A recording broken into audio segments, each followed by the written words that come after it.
idea of what to draw until I put the pen to paper. I've kind of developed a method over time. I'll start with a completely organic shape and look at it from several perspectives until I find what it is. It usually ends up being some cartoony drawing of a bird or maybe even a teepee. It's meaningless, but fun. I draw people as well. Now, these aren't like lifelike or anything, more like a cartoon version. I won't draw them until I found the defining quality that best represents that person and the memory I have with them. I start with the eyes. When I was younger, my friends would ask if I was drawing boobs, but I wasn't. It had a nose and they'd say it was a penis. But it wasn't.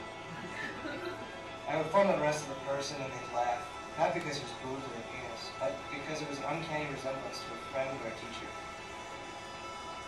Lately, I've been drawing myself. When I draw myself, I don't enjoy it. I draw how I feel that day and what best represents me.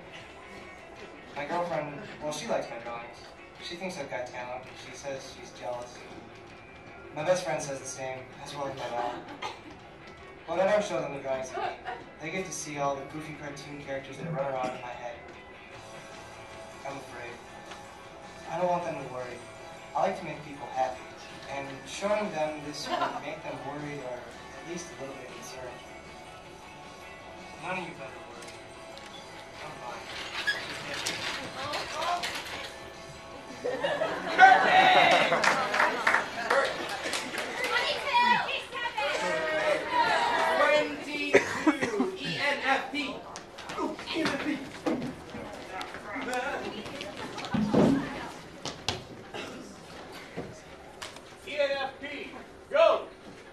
When I was 18, I took a psychological exam. My score was ENFP. E, extroversion. Feels motivated by their interactions with others. They tend to enjoy a wide circle of acquaintances and gain energy in social situations. N, intuition. Tend to be more abstract than concrete. They focus their attention on the big picture rather than the details, and on possible futures rather than immediate realities. F, feelings. Tend to be more abstract than concrete. They focus their attention on the immediate details rather than the ultimate realities.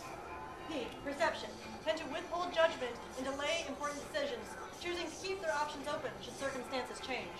That pretty much describes me going into college. ENFPs are also referred to as champions. Champions feel the need to project their thoughts to the world. They feel a need to signify significant social events. Champions find emotional experiences to be influential in life. Champions are often able to read hidden emotion and to place significance on the actions of others. Champions will suffer because they trust really easily.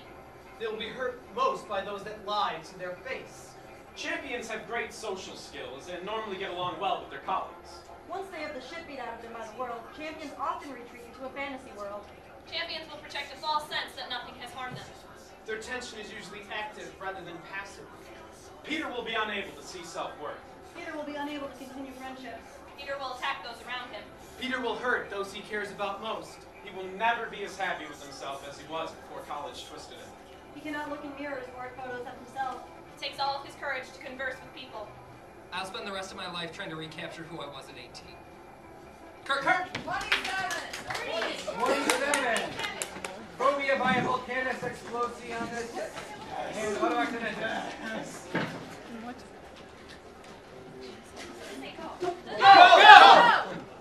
Going too fast. 4 pounds of plate tectonics. A brief glance at a small electronic device. 1 2/3 cups of seismic activity. Eyes dart forward. 1 3/4 liters of sulfuric acid. A sharp inhalation. 2 pounds magma. The right foot reacts and slams down. 5 liters of fire magic. The world goes silent. 5 tablespoons of sulfuric pita bread. Slide, scratch, scrape, crash.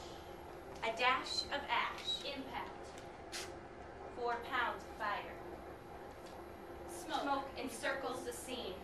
Eyes fill with horror. Realization settles in. A pool on the pavement.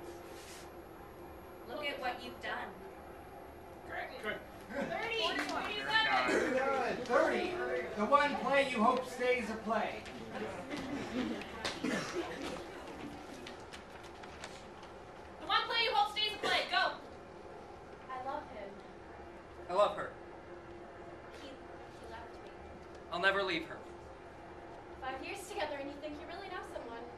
5 years together, I think we really know each other. We were planning on meeting that night. I was planning on meeting her that night. I had something important to tell her.